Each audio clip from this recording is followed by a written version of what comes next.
especially in the author marketing space. I feel like there's a lot of information about branding, but I once had this coach say to me, people don't pay for information, they pay for transformation. So it's like, how can you apply that to what you're doing? Can you take that framework and then overlay it over a different space? So I've tried to take a lot of really excellent marketing practices and then overlay them onto the author space in a way that's digestible, like snackable. It's not going to be as overwhelming.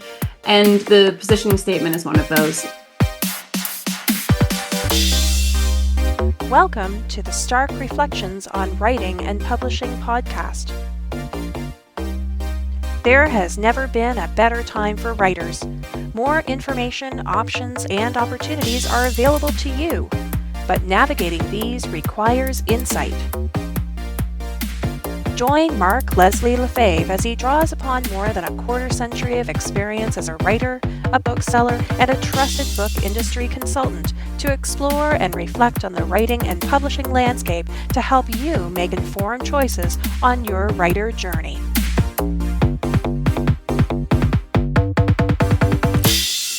Hello, Reflectives, and welcome to episode 402 of the Stark Reflections podcast. This is your host, Mark Leslie Lefebvre.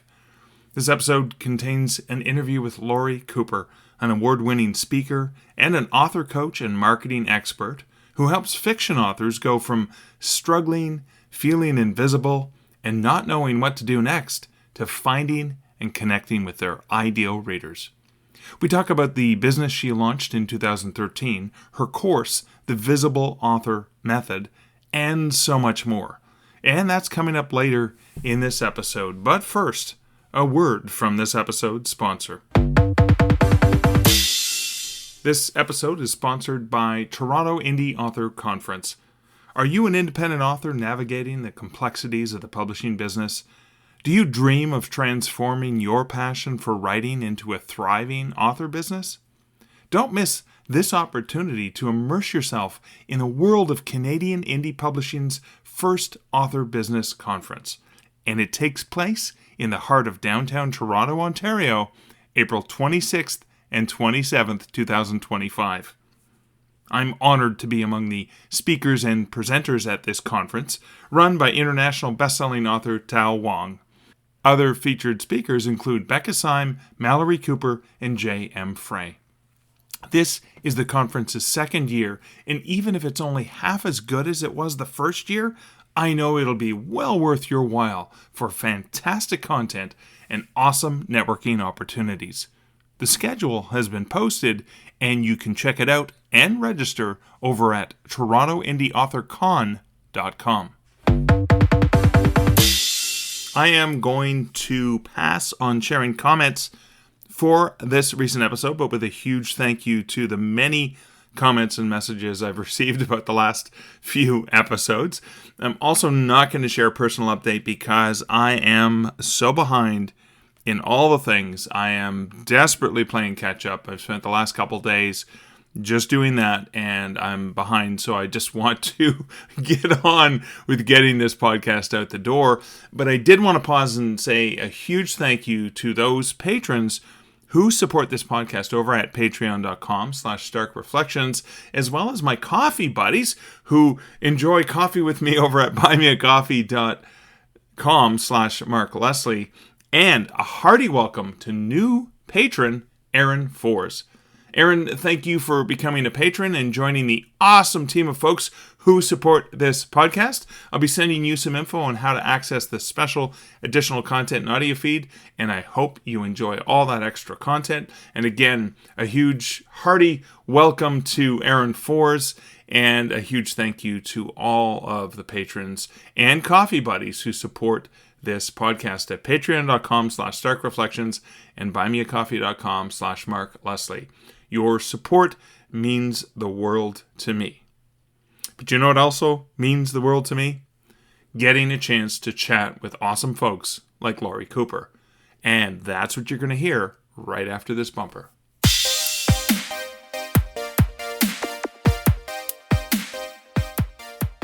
Hey, Laurie, welcome to the Stark Reflections podcast. Thank you. Thanks for having me, Mark. Well, I'm glad to have you on the podcast. I know we've been trying to connect for a while, and it's just been life gets in the way sometimes, right? Yes, it does. We had this fabulous first chat where we were excited about it, and then it was like, oh yeah, let's do this soon. And I think that was last spring. It could have been, yeah, yeah, something Yeah, like that. But but all of us Canadians all know one another anyway, so I'm surprised we haven't gotten together yet. So I should have just gone next door and knocked on that's knocked right. on the There's only door. six of us in the country, so.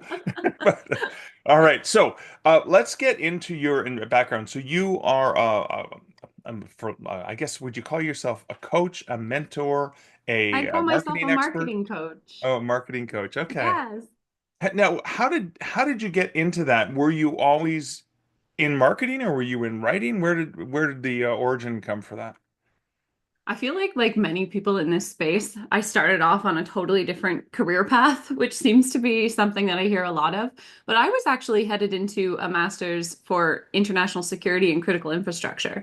I was Whoa. very much on a different path related more to intelligence. And then um, after I'd graduated, a friend of mine's mom, this is kind of fun. A friend of mine's mom was an award-winning erotic romance author, Opal Okay. Carew, and she wrote threesomes, foursomes, moresomes, all kind of stuff. And she Okay. said, "Why don't you come be my author assistant for a while?" And I thought, I don't know anything about this. So, Right. I mean, you'd be taking a chance on me. But she said, that's okay. We'll learn together. And I think that was actually really wonderful because then I started attending conferences like RWA back in the day, Yeah. because this would have been 2013, in and around Right. 2013. And after working with her for only 2 months, I knew I wanted to keep working with authors. And I Yeah. launched my business. And I started off as a virtual assistant, but Right. then I moved into more publicity work and more marketing consultant work, then one-on-one work, and then group coaching. So now I've been doing this 11 years. I Wow. realized that the other day. Yeah, it's a lot. 11 years. And it's funny, you started off as a virtual assistant, so you were assisting her with some of the tasks, etc. But that what better way to get to learn what an author has to do, right? Yes, and it was really exciting because at that point things were of course different. The landscape in this space shifts all the time, but that was kind of around the advent of a lot of self-publishing, doing the 99-cent box sets. You Yeah. remember? Oh, And so it yes. was really fun because in the first year of me working with authors, I primarily at that time worked with romance and especially erotic romance, Right. and now it's all fiction, just fiction, but Okay. all fiction genres. Right. And then I worked with so many authors. We had, over 100 authors hit the New York Times bestseller list following these strategies, and then Wow. working with discounted promos and promo stacking, which still works now. Yeah. Yeah, it's funny how some marketing strategies may shift as the landscape shifts beneath our feet as well. Yes. So those box set promos, because the way the New York Times handles Mm. things, not as easy to get onto those lists using No, some of the it's a same completely strategies. different ball game now, that's for But sure. but let's quickly, because you said so. Some of the promotion strategies work, like stacking, you said. Yes. I mean, yes, a lot has changed, and I know there's a lot up in the air right now, in particular, especially with social media and a lot of people questioning, does digital marketing work or publicity is changing? All these things are shifting. What else is new? But there are a lot of strategies I think that still are tried and true. I mean, promo stacking, we can talk more about that if you'd like, of course. Promo stacking still works. Discounts and freebies still work, right? Opportunities for cross promotion still work to varying degrees, and really just positioning yourself in the market. That Yeah. still works. Right, right. Well, let's get into that because your company, so your company's called Pubcraft, right? Yes, Pubcraft Okay. marketing for books and brands. Okay, cool. Ooh, did just right, just a passion area for me. So let's talk a little bit about what it is that you do for authors under the Pubcraft brand, the 11-year anniversary, I guess, or was Pubcraft a little bit younger than when you started? I started, well, I don't remember when I officially registered the business, but I consider the start to be in October of 2013. So I Okay, celebrate a little anniversary every October. right. But what I offer has changed quite a bit. At one time, I had a bunch of contractors, my friends mostly, and at another time I worked with my best friend. So many authors who know me will know Marissa, and she was my employee. We worked together, and that was a blast because we traveled to conferences together and had a lot Right. of fun. mostly in the States. So even though I'm located in Ottawa, Canada, most of my clients are actually American. Yeah. Although I'm seeing a lot more Canadians lately, so that's kind of fun. Yeah. All six of us, as you said. Yes. So now, over time, working as a virtual assistant and then working as a coach became something that was so time consuming, especially because, as I mentioned earlier to you, Mark, I have a toddler. So I thought I don't want to necessarily have to do those one-on-ones all the time, even though they can be really amazing. And I thought I'm hearing myself say a lot of the same things over and over again. So I actually launched a group coaching program called the Visible Author Method, Okay. find and connect with your ideal readers. And that's what I do now. So I rarely work with authors on a one-on-one basis, though it does sometimes happen. Mainly, I work with fiction authors through my group coaching program, and then I Okay. offer free resources like webinars and that kind of thing. So how does that work? So anyone who's listening that says, "Ooh, I want that." How does somebody get involved and what is involved in the whole process? Well, I offer discovery calls. So I offer these free sessions, 30-minute sessions for fiction authors where they can hop on and talk to me about their marketing goals and about any of their frustrations or wherever they're at in their journey. They don't have to have arrived anywhere, have met any Right. checklist. Just, hop on and have a chat with me. And then if we're feeling a connection when we're chatting, I'll invite them to enroll in my program. There's actually no other way to enroll. So this Right. isn't a canned program. It's high touch and highly personalized. So Oh, I always want to make sure I feel a strong connection with whoever I'm thinking about inviting, and that okay. also they're in a position where I feel they can truly benefit from the planned material that I have in there. Right. So you can find those discovery calls, I mean, all over my social media and certainly on my website at pub-craft.com, but that's the only way to connect. Wow. So this Mhm. isn't a case where you're trying to put 100,000 people through a program that is You just know. generic, cookie cutter, whatever. I mean, you want to make sure that the right people are in the program, and so it saves you the time of having to do numerous one-on-ones where you may be repeating information, but then you're Mhm. able to actually, I guess, provide value to a very limited group of people who kind of meet the criteria. Yes, Yeah. absolutely. And I like the way you put it. I find that the way that I ended up breaking it down because I believe coaches need coaches. You probably have coaches, Mark, like therapists need therapists. Yes. So I have a team of coaches that I work with too, so that I can deliver the best quality and scale my business as well. And when authors put their business hat on, a lot of the things are similar. It's Right. just, we niche down and we figure out what works for that individual person and what's currently working in that space. But in this case, in order to build this program, because I did want it to be so highly personalized, I interviewed 50 plus authors. They all volunteered. I put out a call and I said, I'd like you Right. to come and have an hour chat with me. I want to dig deep. I want to ask you if you could wave a magic wand, what would your career look like? And then I want to dig into what's stopping you from getting there. And that's actually how I came up with the visible author method, because that's what it came down to again and again was discoverability, visibility, a connection with readers. And of course, everybody wants to make money, but the big foundation that I saw again and again between authors was a desire to connect with their readership and to have their books read. Whether or Yeah. not they made money from that, they truly wanted that. So of Yeah. course, how can we make that more than an expensive hobby and actually get you to bestseller, get you starting to have this be a lucrative thing that's fulfilling? And that was really exciting. And that's what I built the program around. I love the name Visible Author because it's suggesting something that is so true is often said is piracy isn't my enemy, obscurity is. Being Yes. visible is one of the biggest challenges, right? Yes, and with the saturation too, right? So I'll often say this when I'm giving webinars. I have this idea that I chat about called 3 second social. And so if you look at statistics on how our attention spans have shortened over time, it's a social media society. We talk about a scrolling society, but we're pulled in so many different directions and we abandon so easily as consumers that it's Yeah. hard to get a piece of that attention pie, so to speak. So how can you do it? So I call 3 second social basically how can you grab your reader's attention in 3 seconds or less? And I often ask people, like, do you think you could do it? Like, could you do it if you had to do this right now? And a lot of that comes down to positioning, like communicating to your readership what they can expect from you, what makes it special, why should they care, and then what they should be doing. So a call to action or instructions. And this is what I find we come back to at its core again and again is positioning yourself in the market and really knowing what is special about what you have to offer because your books deserve to be read. The audience is out there, but how can we find them and connect with them?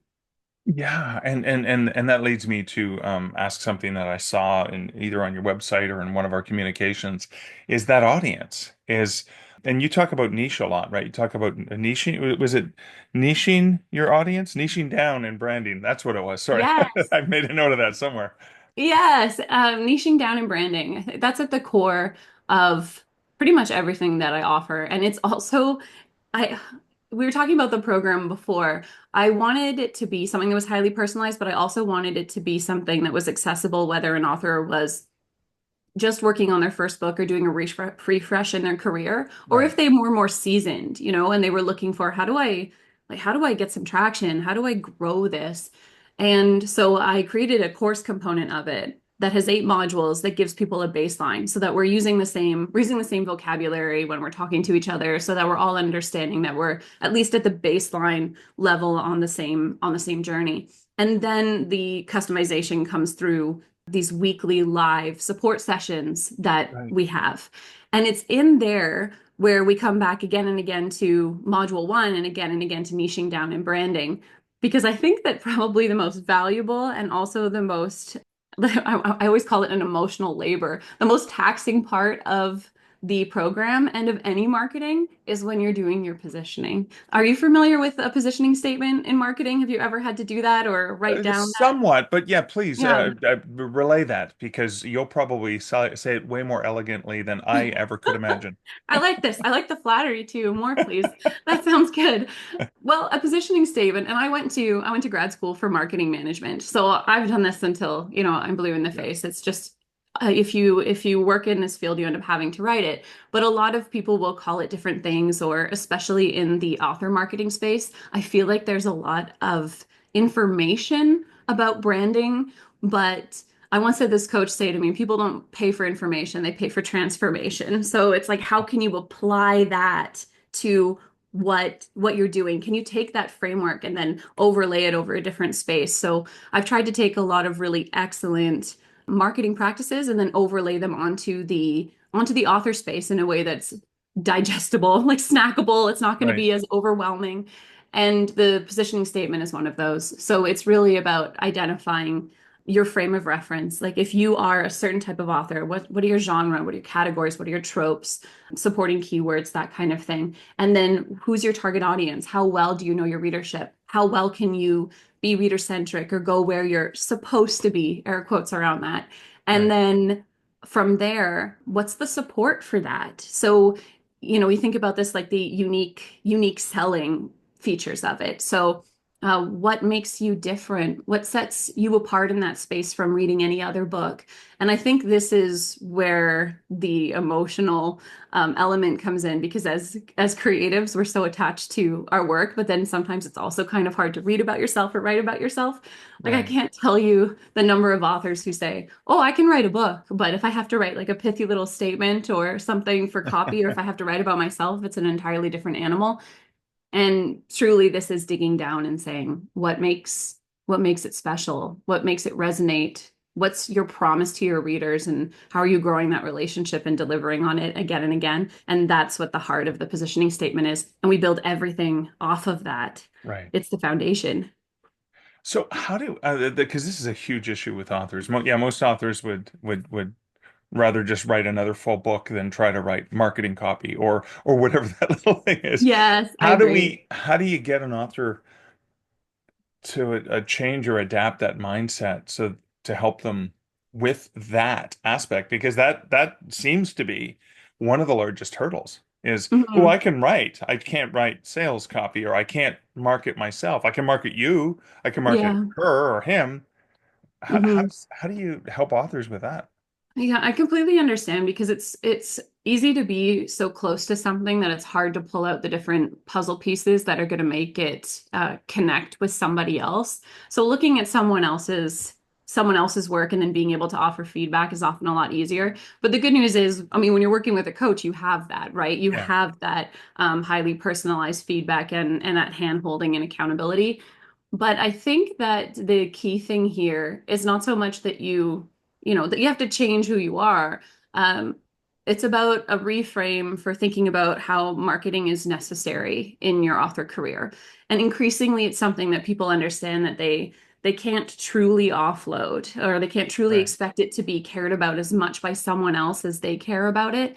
And when we come to this realization, it's not that we can't get help, but it's that if we want to be really successful, it requires a certain element of control in our own work. And then that means putting in the work for ourselves to understand it. Because how are you going to help someone else, like an assistant, for example, understand it if you don't have a really good handle on it? And that part of it, I feel, is a really critical part of how personalized it is. Each author is going to have their own strengths and the things that they struggle with more or that they really want to procrastinate. They'll push it to the last minute again and again. And then some things that stand in our way are so small, these tiny, tiny little roadblocks that if they could just be removed, suddenly we have all of this creative energy, but this one little thing keeps stopping us.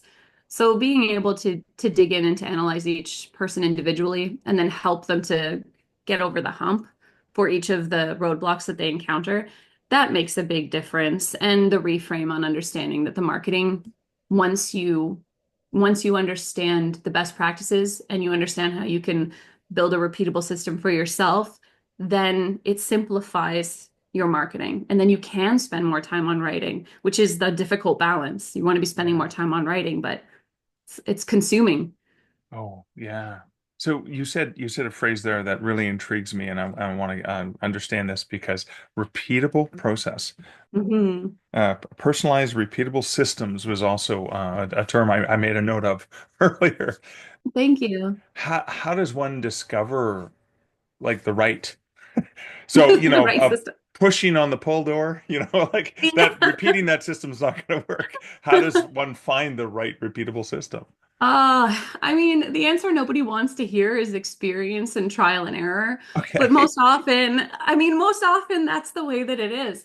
Like something that I always say is that we can definitely benefit and learn from best practices, and we should. And this is why writing community is so very important. Like whether you're in a Facebook group or you're part of a guild or a chapter or you belong to a community related to a show, for example, or a community as part of beta readers or critique group or a coaching program, having people that you can bounce ideas off of, that you can ask about their experiences and follow in their footsteps or avoid the pitfalls that they experienced. This is critical and is going to allow you to fast track yourself because you're not going to have to make all the same mistakes. Although sometimes we know we need to make those mistakes, Right. but truly the only way to know is to say, okay, here's a roadmap of best practices. I'm going to start working through those. And then I'm going to keep track of what's working. So whether you're a traditional author or hybrid author or self-published, I always encourage that you keep track of what you've tried and what the results were. And that's Okay. easier said than done Right. for anybody, but especially for self-pub versus traditional, because there's Right. so much less transparency in your sales, like your Right. numbers, anything really. But identify some metrics that you can look at, whether it's reviews, whether it's subscribers, whether it's the way your rank increased on a particular book you were promoting by nature Right. of your efforts. That's where you really need to say, okay, I did this one action. This is what I saw come out of it. Is it something that I think is worth repeating? What was my return on investment? And it doesn't always have to be sales. Of course, we'd like it to be, but Right. sometimes our metrics might be that we're looking to gain a certain amount of subscribers. We're in a discovery phase, right? Right. And we're Right. just getting out there. And when you start to do these and you keep track of them, over time you end up building this repeatable system because just because a certain promotion style or a certain sequence of steps worked for one author, even if they're in the same space as you, it doesn't necessarily mean it's going to work for you. It's a great Right. place to start, but it doesn't mean that it's going to unlock all the same doors. Yeah. Yeah. Yeah. Mileage may vary, definitely. But yeah, you can have five authors following the exact same really great system that works. And it may not work specifically at that time for that author, for this audience. So many Yes. components. So you Mm. mentioned something just recently that made me want to ask the question on behalf of my listeners is You said whether you're indie published or traditional published. So a lot of systems and processes are, well, indie author, and we're going to do this price promo, and we're going to write this and whatever. Which traditionally published authors don't have those options usually, unless they're with a Mhm. smaller publisher that's a little bit more dynamic and willing to be Yeah. experimental. Yeah. But do you work with traditionally published authors as well? Yes. So I work with traditional authors, and again, self-published, indie published, and hybrid. I mean, it's undeniable that it's easier for the self-published authors to pivot.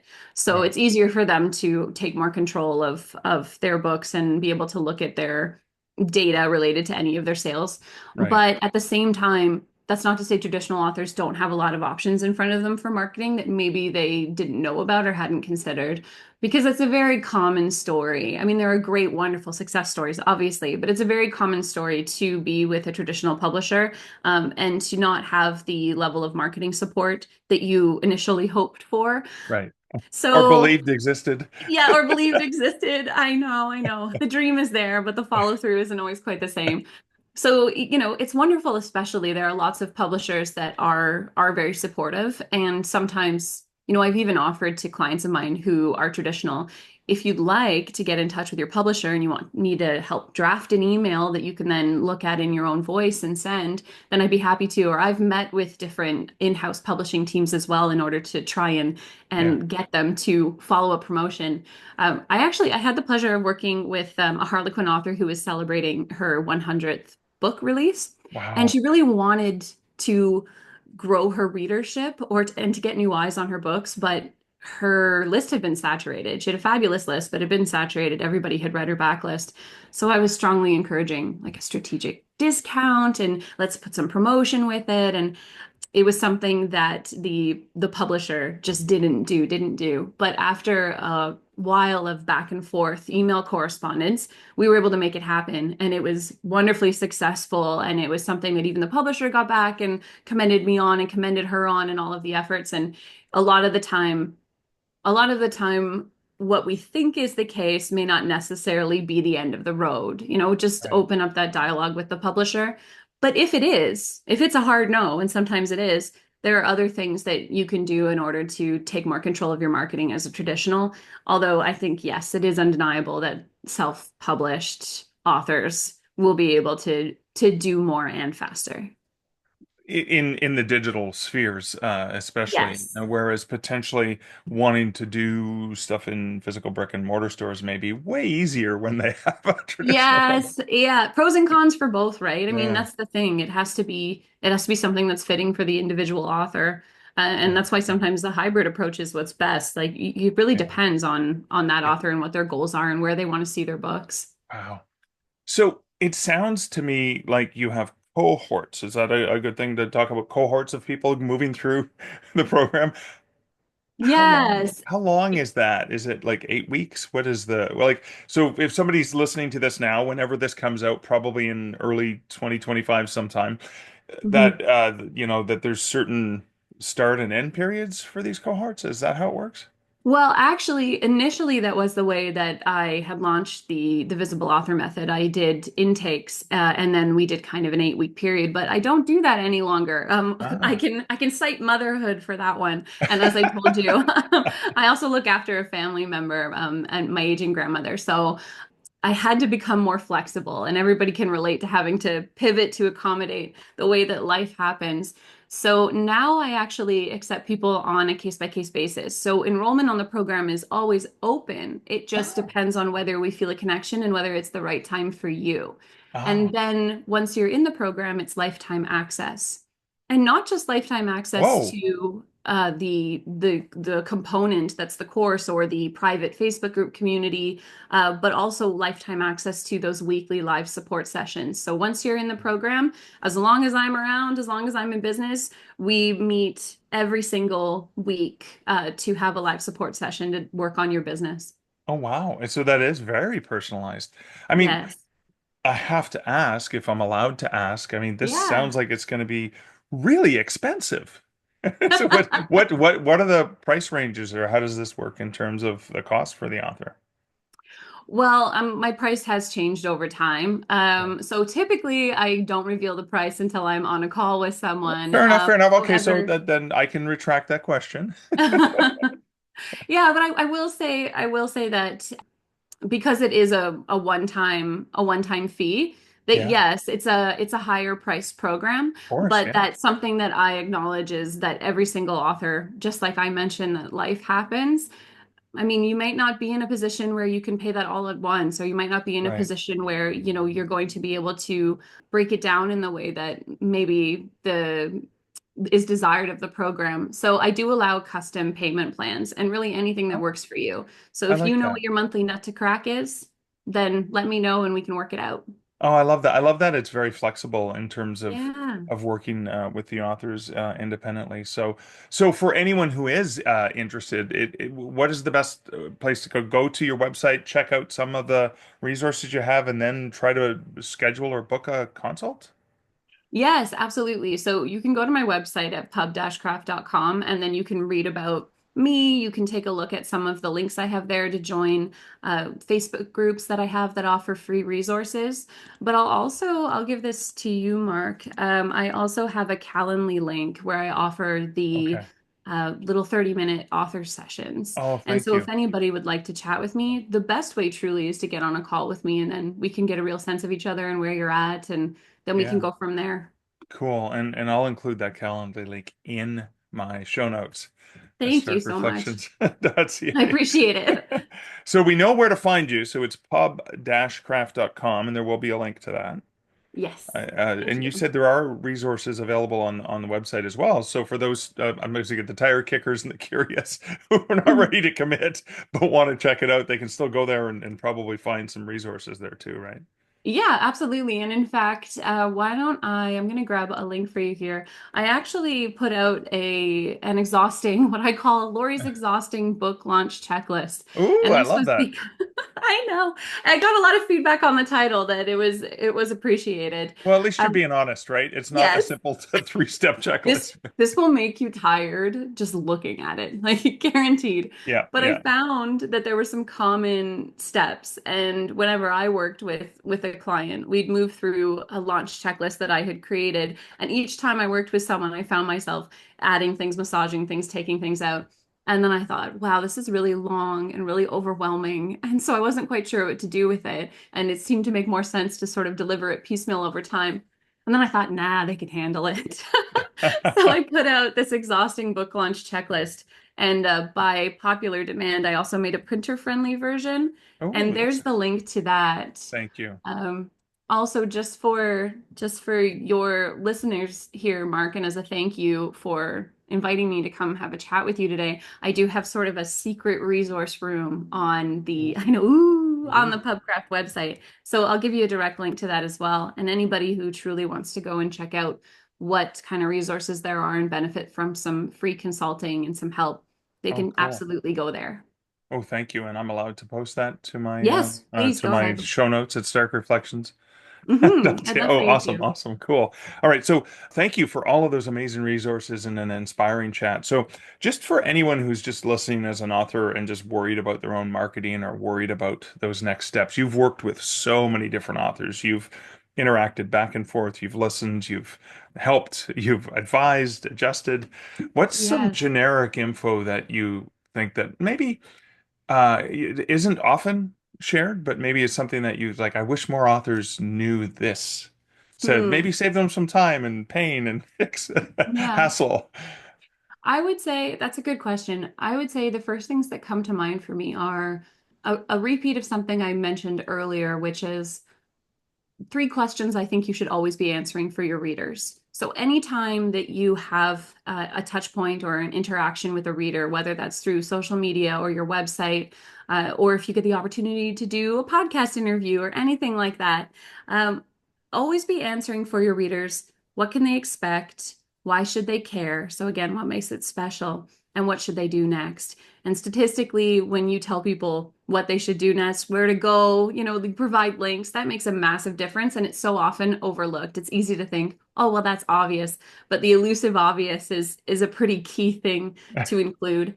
And then I would also offer that while there's a lot of talk about branding, I think if you learn or absorb nothing else about brand, then write down my brand equals my promise to my readers. Because this will bring you a lot of clarity.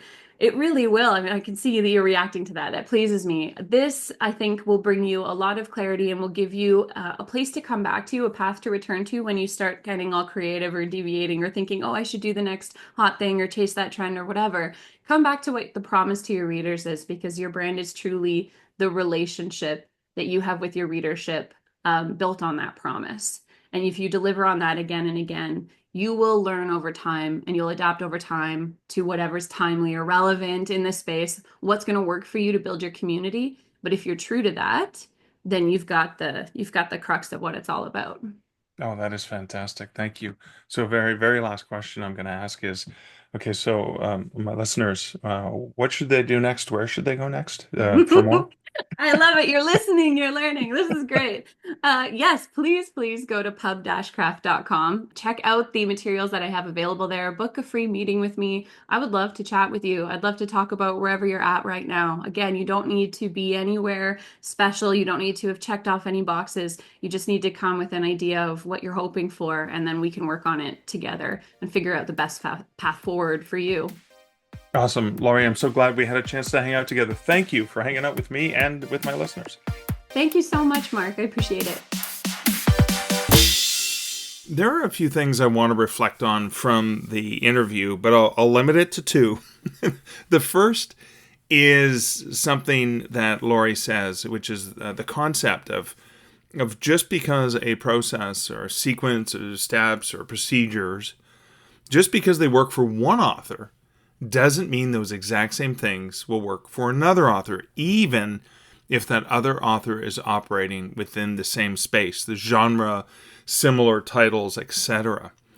And that's the blunt reality, or the stark reality of the situation. And it's one of the challenges with people who sell their one-size-fits-all services is often an author who had some success doing one thing, and it may not have been just that one thing that did it, but it might have been a series of complicated things that they did, but there was that one thing, that last thing they did before they shot through the roof, and they credit everything on that one thing, and then turn around and sell that one thing to thousands of other authors, most of whom will not be able to replicate that one thing, or that success from that one thing, because often it didn't come from that one thing. Which is why I like what Laurie's doing, is she's taking best practices and she's layering it on top of something very unique for the clients she works with, understanding that their own path is going to be unique and it's going to be their own path. The downside to that, of course, is it's not easy to sell, because people are always looking for the magic bullet, unfortunately. It's like the diets and things like that. There's no one simple thing that's just going to solve all your problems. It requires a lot of work. It requires trial and error, and it requires trying again and trying new things. But I love Laurie's approach to that and her recognition that there is no one thing. The other thing is, Laurie mentions this a couple times in the interview, and it's talking about pivoting when life happens. She's a new mother. She's looking after an elderly family member. That changes her availability for the various things she was doing. She started in 2013, but she had to change that business when circumstances in her life changed. And that's not all that different than what we do as authors, in terms of the things we need to do in order to get the writing done. Stuff happens in our lives. We may have plans, especially, this early in the year, we've made plans, this is what I'm going to do this year, and I'm going to get this done by this time, etc. And then, wham, something happens, and you've got to change. And very similar to just how there's no one process, there's no one way of doing thing, or not just one solution for everything, that it has to be customized. That pivoting that you do needs to take into full consideration your ultimate plans and goals, your brand, all of those things that are important to you as a writer. Maybe there are things that have to be put on hold. Maybe there are things that have to change the way you thought you were going to do them. And that's okay. It's like having an outline for a story, a perfect outline you're so happy with, and then in the midst of writing it, something happens, the character does something or something occurs, and that changes the outline. You're not cheating when you change or deviate from that outline. That outline gave you a good structure and a place to go to, but something happened and you had to turn. You had to switch, you had to pivot, etc. That happens in our writing. It happens in the coaching and the things that folks like Laurie do when they're helping authors out. And it happens to us in our own planning for authors.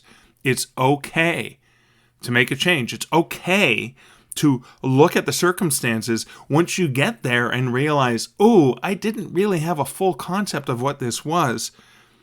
Just like in the political landscape, a lot of people double down on their misconceptions or their misunderstood realities instead of looking at the cold, hard facts in front of them. And instead of doubling down on the confirmation bias, actually taking in that information and saying, oh, you know what? I may have been wrong about this. Now, I've done this myself numerous times in my own understanding of the world. I didn't know about that, so I'm now going to look into it more. I need to understand. I need to get a better grasp on this, and then I can make a more informed decision. I've done it plenty of times in my writing career where I thought I knew something, either about the book I was writing or about some sort of decision I was going to make in terms of marketing tactics or strategies I was using. And in the midst of it, I realized that that original plan wasn't necessarily the way to keep going, but there was a way to pivot. There was a way to change that. And it probably saved me thousands of dollars in correct marketing spend. So it's okay to recognize the path you're heading down may not end up working. So you can try something new. Very important lesson. And I'm so glad I had that conversation with Laurie and that she inspired me to think of those things. What are some of the things that you were thinking of in the conversation with Laurie? What were some of the things that you were reflecting on? I'd love to hear your thoughts. You can leave those comments over at starkreflections.ca. Tag me on social media. You know the ways to get the ways to share those comments. I'd love to hear what you're thinking about and what you're reflecting about when you listen to the podcast. But that is it for this episode. I want to thank Laurie for being such an awesome guest. I want to thank you for listening and being such an awesome listener. And of course, if you want to support this podcast, you can leave a review wherever you listen to podcasts, or better yet, share this episode or any episode that resonated with you with somebody that you think would find value in it, because sharing is caring. Thanks again for listening. Until next week and until next episode, this is, as always, Mark Leslie Lefebvre wishing you great writing and good Stark Reflections. Thank you for listening to the Stark Reflections podcast. You can find show notes for each episode at starkreflections.ca.